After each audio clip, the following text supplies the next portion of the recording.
wabarakatuh. Perkenalkan, saya Saidah Safiro.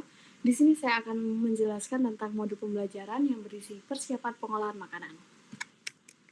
Selanjutnya, untuk capaian pembelajaran kali ini, yaitu pada akhir fase A, peserta didik dapat mengidentifikasikan bahan makanan di sekelilingnya, mengenal peralatan memasak sederhana dan fungsinya, dan menerapkan sanitasi higien pribadi dan makanan, serta melakukan persiapan dasar pengolahan yang meliputi mengupas, memipil, memetik, dan memotong bahan makanan. Pada akhir fase A, peserta didik dapat memahami aneka bahan, alat dasar makanan yang ada di sekelilingnya. Selanjutnya yaitu metode pembelajaran yang akan saya lakukan, yaitu metode demonstrasi, metode ekspositori, discovery, praktik dan proyek, diskusi, dan tanya jawab. Pada bab 1, untuk mengenal bahan makanan di sekitar, bahan pangan merupakan segala jenis bahan yang dapat dijadikan sebagai sumber makanan untuk mendukung keberlangsungan hidup manusia. Bahan makanan menjadi kebutuhan utama manusia sebagai sumber nutrisi yang akan membantu pertumbuhan dan memberikan energi untuk melakukan berbagai kegiatan sehari-hari. Secara umum, bahan pangan manusia dapat dikelompokkan menjadi dua, yaitu bahan pangan nabati dan bahan pangan hewani. Bahan makanan hewani merupakan sumber makanan yang dihasilkan dari hewan, tentunya seperti ayam, sapi, bebek, dan lain-lain. Kandungan protein dalam bahan pangan hewani terbilang tinggi dan dapat berperan untuk membantu peningkatan kesehatan dan kecerdasan manusia. Protein dalam bahan pangan hewani memiliki kandungan asam amino esensial yang lebih lengkap dan seimbang jika dibandingkan dengan protein dalam bahan makan nabati lainnya. Kandungan protein dalam bahan pangan hewani dapat lebih mudah untuk dicerna dan diserap oleh tubuh karena terlalu banyak protein yang ada di dalamnya. Selain mengandung protein, bahan pangan hewani juga mengandung berbagai nutrisi lain seperti vitamin B12, vitamin D, zat besi, dan asam lemak omega. Meskipun memiliki banyak kandungan yang bermanfaat, mengonsumsi makanan yang bersumber dari bahan pangan hewani secara berlebihan juga tidak baik, seperti ada kelebihan jika lemak terlalu tinggi, gula terlalu tinggi, itu akan menjadi hal buruk untuk tubuh manusia. Selanjutnya, bahan makanan nabati. Bahan pangan nabati adalah bahan pangan yang dihasilkan oleh tumbuhan yang dapat dikonsumsi oleh manusia. Bahan pangan nabati dapat dikonsumsi setelah diolah ataupun dikonsumsi secara langsung. Bahan pangan jenis ini mengandung berbagai gizi yang diperlukan bagi tubuh manusia, seperti vitamin, mineral, serat, karbohidrat, kalsium, zat besi, dan protein. Mungkin untuk materi kali ini saya himbau untuk mengisi soal sebutkan bahan makanan nabati yang ada di sekitar Anda, minimal 10 mungkin ya. Bisa dikerjakan pada akhir pembelajaran. Selanjutnya, untuk melanjutkan dari soal sebelumnya, di sini juga diminta untuk membuat cara makanan dan resep standar dari bahan makanan hewani dan nabati. Untuk pertemuan selanjutnya akan dijelaskan yaitu daftar peralatan yang ada di kitchen ataupun dapur. Daftar peralatan ada berbagai macam. Yang pertama, peralatan masak yang terdiri dari kompor, panci, wajan, presso, penggorengan, panci kukus, grill pan, oven, microwave, dan lain-lain. Selanjutnya yaitu peralatan memasak seperti pisau, talengan, gunting dapur, spatula, sendok kayu, pengaduk atau whisk, terus penyaring, pencetak kue, saringan teh, gelas ukur, dan termometer. Selanjutnya yaitu peralatan penyajian untuk hidangan, yaitu piring, mangkok, sendok atau garpu, cup dan gelas, salad bowl, serving spoon, plate penghidang seperti platter. Dari daftar penyajian dari setiap piring, plate itu mempunyai macam-macam tersendiri untuk sup, untuk untuk karbo, untuk dessert itu berbeda-beda. Selanjutnya yaitu alat ukur.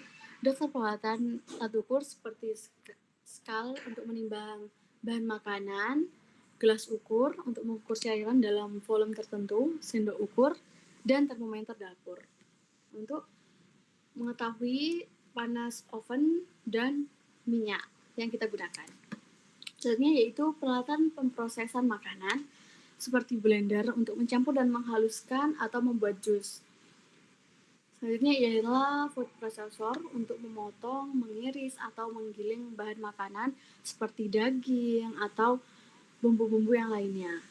Selanjutnya mixer untuk mengaduk adonan kue atau bahan cair lainnya. Mixer bisa digunakan jika ada bahan makanan yang terlalu besar, bisa menggunakan mixer jika tidak bisa diaduk secara manual.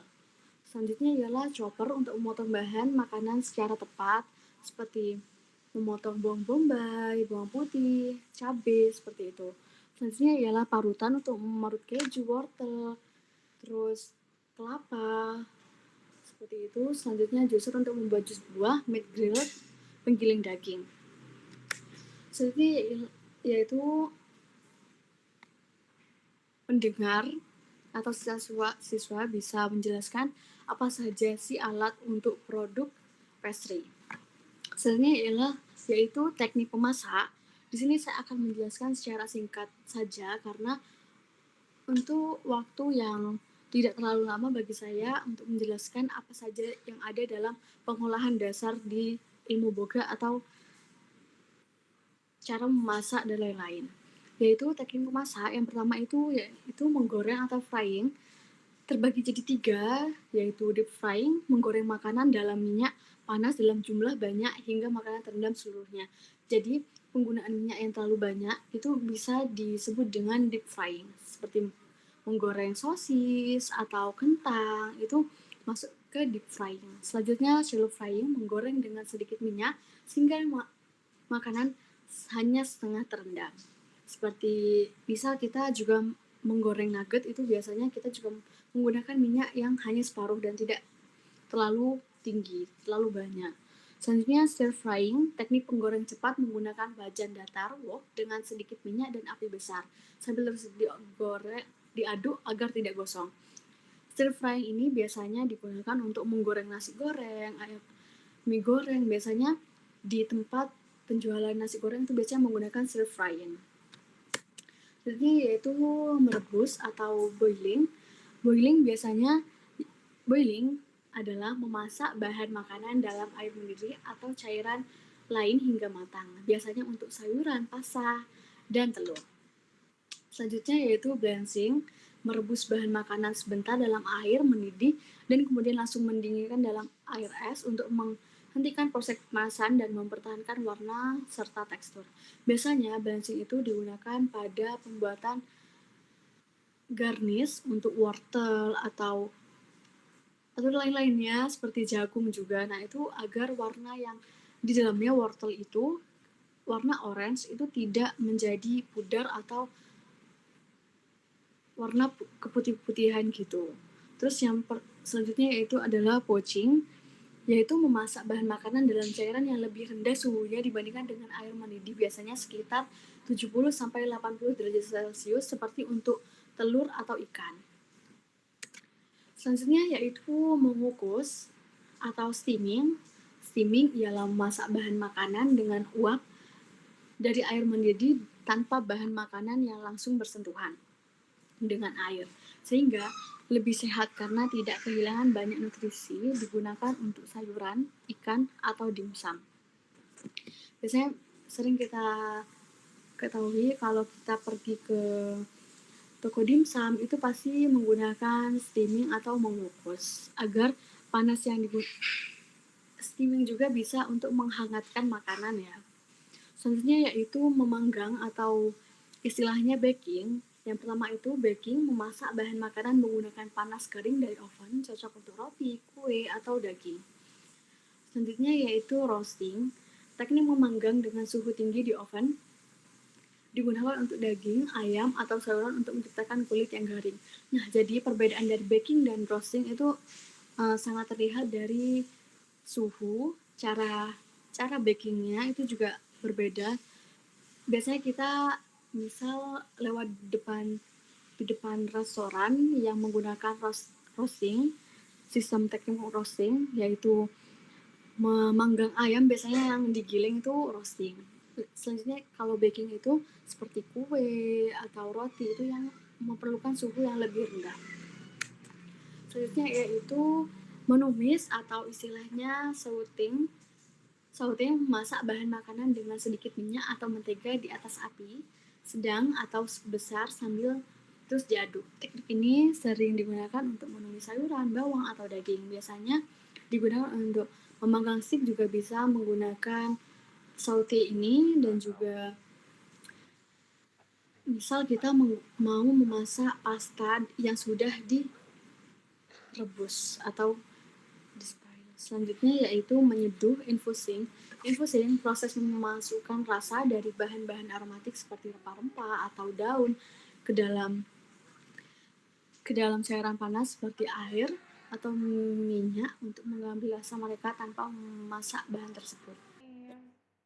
Selanjutnya yaitu teknik memasak menumis atau disebut dengan saute, di mana saute sendiri memasak bahan makanan dengan sedikit minyak atau butter di atas api sedang atau besar sambil terus diaduk. Teknik itu sering digunakan untuk menumis sayuran seperti yang kita kenali atau yang kita sering makan, yaitu ialah cah kangkung, cah toge, atau dengan menyaute daging. Itu juga bisa menggunakan di saute ini tanpa menggunakan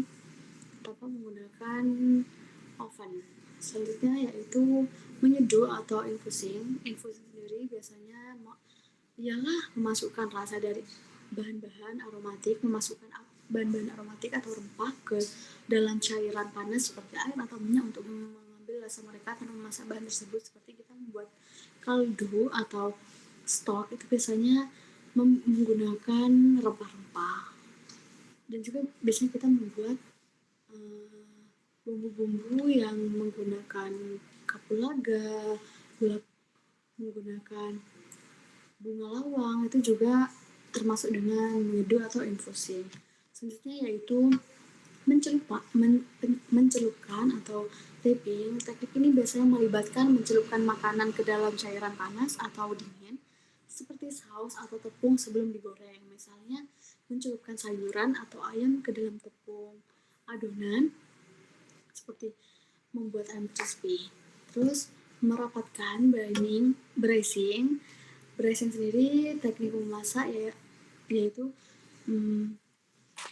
memasak bahan makanan dalam jumlah cairan sedikit seperti anggur atau kaldu dengan cara ditutup. Selanjutnya yaitu mendiamkan atau resting. Resting itu biasanya dilakukan selama memasak daging atau roti, di mana makanan dibiarkan diam dalam waktu tertentu untuk memungkinkan jus atau melembabkan menyebar merata dalam bahan makanan. Selanjutnya yaitu mencampurkan atau mixing. Mixing biasanya teknik mencampurkan berbagai bahan secara menyeluruh untuk membuat adonan atau saus seperti pada adonan kue atau salad. Biasanya mixing itu mencampurkan satu bahan agar menjadi satu kesatuan. Selanjutnya yaitu folding, teknik melipat bahan dengan hati-hati seperti saat mencampur bahan kue agar adonan tidak kempes. Selanjutnya yaitu teknik memasak grilling atau biasa disebut dengan grill, yang sudah ramai pada zaman sekarang, yaitu memasak bahan makanan di atas api terbuka atau di atas panggangan dengan panas yang langsung dari sumber api. Digunakan untuk daging, ikan, atau sayuran. Biasanya pada grill ini kita memasukkan bawang bombay juga untuk herbs. Lanjut, yang selanjutnya yaitu searing. Memasak makanan dengan panas tinggi dalam waktu singkat pada permukaan bahan makanan, umumnya daging, untuk menciptakan lapisan laut yang garing dan berwarna coklat. Lapisan luar. Dimana di sana itu gimana cara kita mendapatkan sisi luar yang garing dan berwarna coklat dengan suhu api yang tinggi. Itu bisa disebut dengan searing.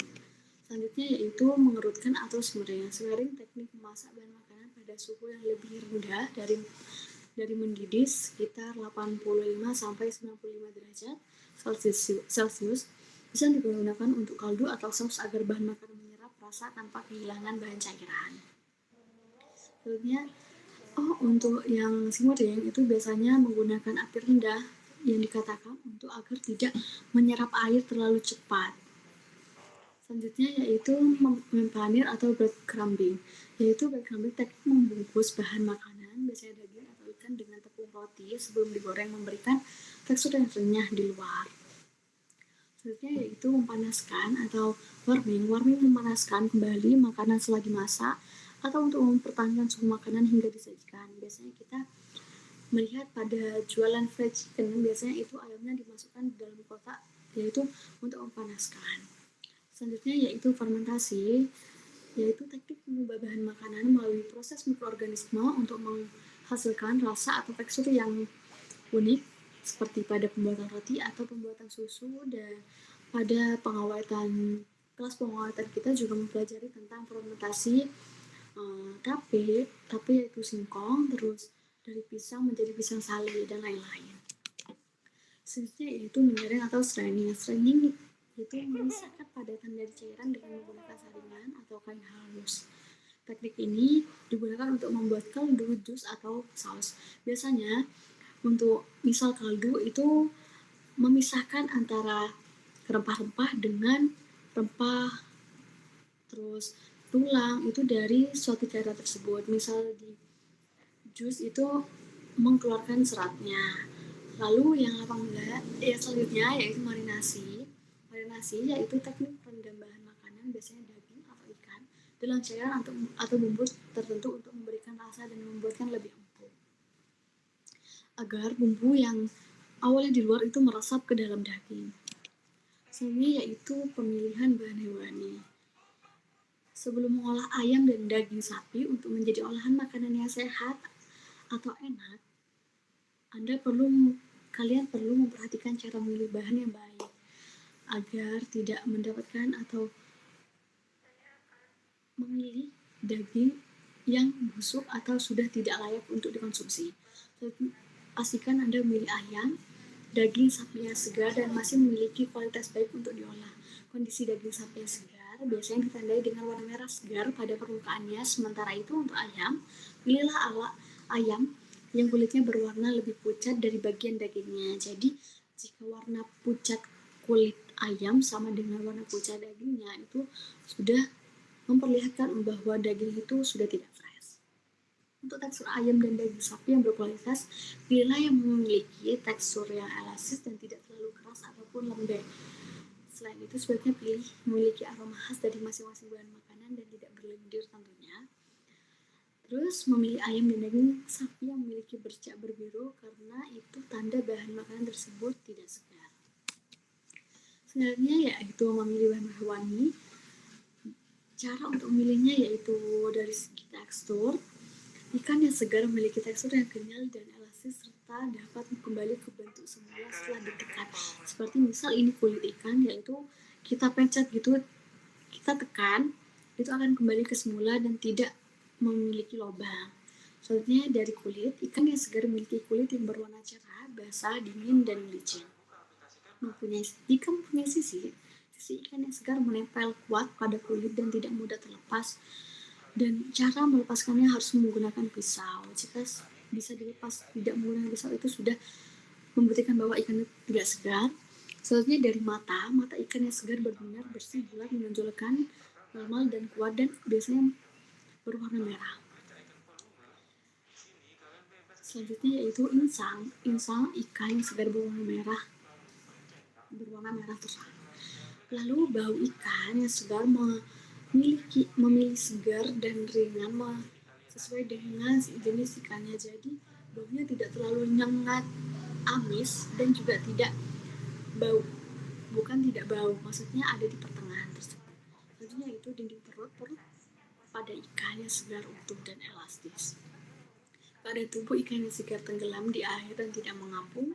Ikan yang tidak segar dapat berisiko karena ikan yang tidak segar dapat berisiko terkontaminasi bakteri yang dapat menurunkan kadar gizi dan mengganggu kesehatan setelah memilih ikan, segera simpan dalam lemari pendingin atau olah sesegera mungkin. Jadi, setelah memilih ikan, sesegera dicuci dan dimasukkan ke freezer atau dimarinasi terlebih dahulu.